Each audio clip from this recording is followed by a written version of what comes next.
Hello lovely people, my name is Emma and today I'm going to be filming my September TBR. Now it's been a hot minute since I filmed anything on this channel.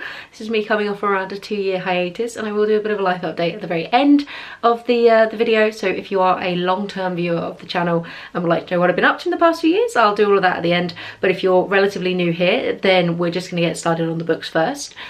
So I'm going to be participating in Shorty September, which is a readathon that's going for the entire month of September and is hosted by Pastori Time. I will link their original video down below. This is a really perfect readathon for me because the idea is that you read short books. They haven't set a page limit on what you would consider to be short, but mine is going to be around 250 pages or lower.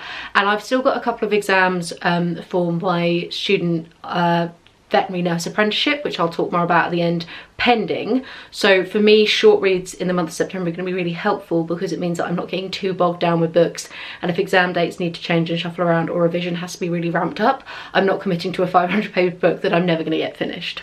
So they have a bunch of different prompts. There are 12 in total, but I've got books for only 9 of them. 3 I just wasn't interested in. So the first prompt is Pedro Pascal's Shorts, and this is an unexpected read. And for this one, I'm going to be reaching for Elementary by James M. Russell. This is a non-fiction book that is looking at the periodic table, and it is just a brief overview of, I believe, each one of the elements, so it's not going to go into crazy detail. I really like science reading. I think it's going to be interesting, and I tried The Disappearing Spoon, which is like the go-to pop science book on the periodic table, or at least it was around like 5 years ago or so, and I really didn't enjoy The Disappearing Spoon. I actually DNF'd it, so I'm excited about finding another book on a similar topic that is a bit shorter, a bit more approachable, and hopefully will be a really interesting read. The next prompt is Dolphin Shorts, and this is a book with water on the cover, and for that I'm doing The Sailor Who Fell from Grace with the Sea by Yukio Mishima. This is a translated classic, I believe it's Japanese. I've owned this book for absolutely ages, and I'm not fully confident in the story, but I believe it's a group of boys who try and get revenge on one of their mother's new boyfriends. I don't know exactly what that means, I don't know what time period it's set in, but the cover is stunning. It's a whole collection from, I believe these are Penguin classics, where they did like vintage translated fiction. There's like 4 from the Japanese range, and then they have a couple of other ones where they've done like groups of them, and I have 3 out of the 4 on my shelf, of which I've not read any of them, so I figured it was maybe about time that I actually chipped away and took this one off my shelf. So very excited about this one. The next prompt is Shorty Shorts, and this is a book that is from the 70s or 80s, and I'm being a little bit cheeky with my way that I'm using this prompt, because I'm actually reading something from the 1870s, where I'm pretty sure it's probably into the 1970s, and that is Carmilla by SHeridan. Fanu. This is the OG vampire book. It predates Dracula, and it is about a lesbian vampire, and it actually had a mini series a while ago that was very popular on Tumblr, which really just dates me there. Again, I've had this book on my shelf for a really long time. I've been meaning to go for it, and it's actually been edited by Carmen Maria Machado, who is sort of a relatively well-known horror author whose stuff, I think I've read one of hers, so I'm kind of intrigued by the editing and sort of the intro and everything, and it would be really nice to tick off a big meaty horror classic as we're starting to vaguely drift into the cooler months. This sort of autumn is rolling around, although it feels insane to say that given how warm it's been over the past couple of days. Keeping the spooky vibes going, the next prompt is Spanx, and this is a book about magic or witchcraft. And again, I'm being a little lax on how exactly I'm taking this one, and I'm going to go for Shirley Jackson's The Haunting of Hill House. Ghosts are a kind of magic. I feel like it counts. This one had a Netflix series based on it. Shirley Jackson, again, iconic horror writer, really creepy gothic stuff.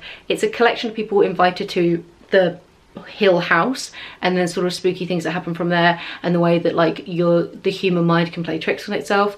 I didn't watch the Netflix series because I'm a bit of a wimp when it comes to TV and movie horror, which is why I really like it in book form. It's kind of the only way that I can appreciate the genre, and I think it's about time that I finally found out what all the hype is about.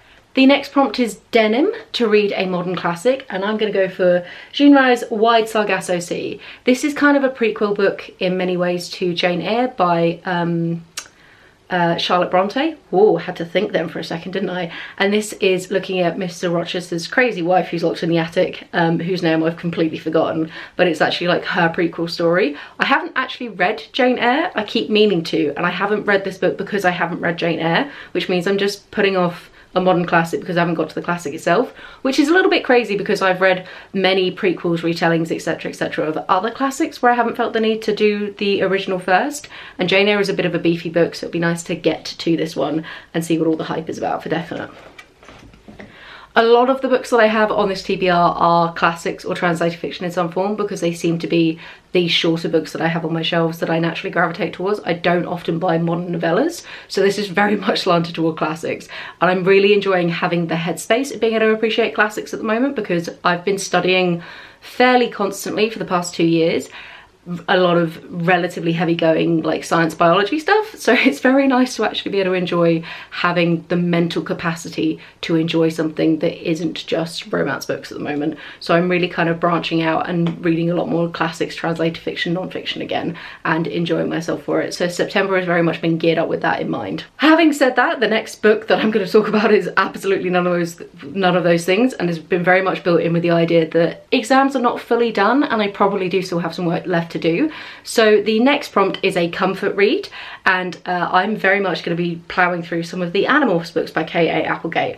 I'm up to book 36. This is a kids tween book from the 1990s that I read a bit as a kid, but I like bounced around, and it's basically 5 kids who get the ability to morph into animals to help combat like an alien invasion of Earth, like a covert alien invasion. I've been really enjoying my reread, and I've been leaning a lot on these books as a massive comfort read. Like I say, over the past 2 years, whilst my brain hasn't really been able to cope with any kind of level of really intense sci-fi or fantasy with really insane world building that I can't latch onto. So for me, Animorphs represents such a huge comfort read and a crazy percentage of my reading over the past 2 years. So I'm going to keep going, and there are something like 56 books in total. So being on book 36, we're getting towards the end. We're not fully there, but we're chipping away at them. The next book is Ripped Shorts, and this one is a mystery or a thriller, and I just absolutely had to add in Sir Arthur Conan Doyle's The Hounds of the Baskervilles, which is one of the Sherlock Holmes books. I've read a couple of different ones from him, short story collections, and also some of the longer novels of the Sherlock Holmes world. I really like his writing style. Again, this is going to be almost fits with the comfort read prompt as well. I know it's going to be a slam dunk. The Hounds of Baskerville is such an iconic one. Again, we're really leaning into the spooky vibes. I've almost picked it up this month, but when I saw that the readathon was coming, like this was one that I was reaching for as a way of like celebrating the fact that my exams are almost over, and then I was like, hang on a minute. Perfect readathon to fit it in for. So we're going to be good.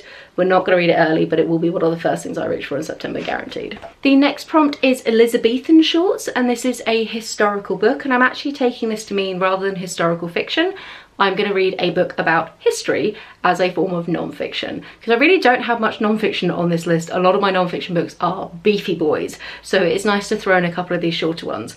And I'm going to be reading Longitude, the true story of a lone genius who solved the greatest scientific problem of his time. The book might be short, the title is very, very long, and that is by Dava Sobel. And this is looking at how for a very long time we had latitude sorted, but we couldn't work out a way of measuring longitude, and it made navigation incredibly difficult and incredibly dangerous. And then finally, one dude whose name I don't know yet fixed it and solved it, and it's about the story of how he did that. I really love history of science, kind of scientific inquiry, and how we've come to the point where we are today, and I think that again this can be a really fun one to throw in there. Haven't read any proper history in a really long time in many ways, so it'll be good to jump in and get my teeth into something that is very different to what I've been reading recently. The last prompt for this readathon that I'm going to be completing is Lederhosen, and this is to read a translated book, and I'm going to be going for Man Tiger by Eka Kurniawan. This is an Indonesian book, and there is an Indonesian folklore tale where like tigers are quite mystical and magical, and people can be embodied by the spirit of a tiger or end up in the body of a tiger. I've read a few different books set in Indonesia that have dabbled with this idea and generally enjoyed them quite a lot. I think The Night Tiger was one. I will link it down below. I cannot remember the author off the top of my head. So this is basically just a book that riffs off of that idea, and it is a guy who can conceal himself within a supernatural female white tiger, and I think it's about shenanigans that ensue. I'm really intrigued by it. It's been on my shelf for ages. It was actually part of my like 2020 translated fiction TBR that I never quite got round to, so I figured given it's 3 years later it might be time to actually get this book read.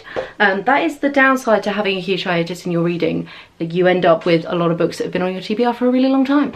So the other prompts that I'm not going to be doing is read a book and then watch the movie. There's very little that I have on my shelf that I'm interested in watching, mainly because a lot of the stuff that I'm reading is going to be horror, and like I said, I don't really vibe with that when it's on movie or TV. That doesn't work for me.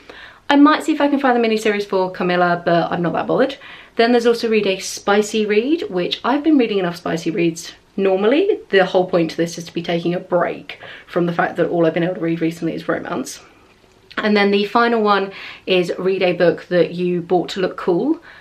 And I didn't really know what that meant. I didn't think any of my books particularly fitted in. Potentially you could argue that a lot of classics that I buy is to look kind of cool to other readers, but that seems like a weird benchmark for cool. So I didn't really worry about that one. So like I said, I will link down below the original readathon if you want to go and try it out, and do let me know some of the short books that you're going to be reading in September.